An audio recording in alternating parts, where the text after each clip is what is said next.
میں آج زد پہ اگر ہوں تو خوش گمان نہ ہو، چراغ سب کے بجھیں گے، ہوا کسی کی نہیں۔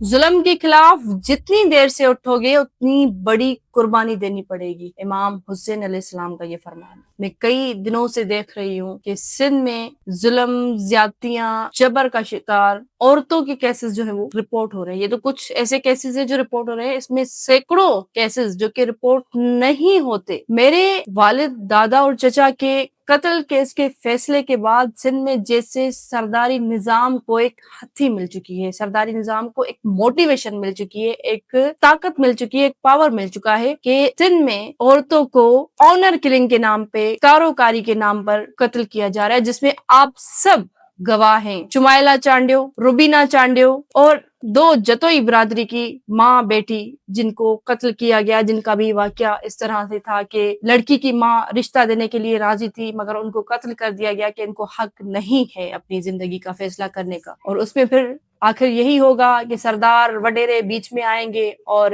جو آپ کو پتہ ہے جرگا سسٹم چلتا ہے اور فیوڈلزم کو اگین طاقت دینے کی جو کوشش کی جا رہی ہے۔ میں سمجھتی ہوں اس نظام میں اب مذمت کی ضرورت نہیں ہے، مرمت کی ضرورت ہے اس سسٹم کو، کہ میرا سندھ جو کہ امن محبتوں کی دھرتی، نہ جانے کس کی نظر کھا گئی کہ سندھ اب آفت زدہ بن چکا ہے۔ کافی خبریں میہر شہر سے رپورٹ ہوئی ہیں، میرے میہر شہر میں کوئی شخص محفوظ نہیں ہے۔ میں پوچھنا چاہتی ہوں اس پورے سسٹم کے ٹھیکیداروں سے کہ کیا کوئی محفوظ ہے یہاں پر؟ ایک چھوٹی سی بچی اجالا پروین، 6 سالہ معصومہ، کہ جو 8 دن گزر چکے، اس کی کوئی خبر نہیں ہے کہ وہ کہاں پر ہے، اس کی کوئی خیریت نہیں ہے، جس کی ماں تڑپ رہی ہے۔ اس نظام میں کوئی محفوظ بھی ہے؟ کیا یہاں پر کوئی انصاف بھی ہے؟ کیا کوئی ہے جو مجھے سن سکتا ہے؟ کیا کوئی ہے جو اس پہ ایکشن لے سکتا ہے؟ کیا کوئی ہے کہ سندھ اور پاکستان کی بیٹیوں کو محفوظ بنا سکتا ہے؟ کیا کوئی ہے کہ ہم سے پوچھے؟ کیا کوئی ہے کہ انصاف کرے؟ میں جانتی ہوں کہ یہاں پر ہماری مدد کرنے کے لیے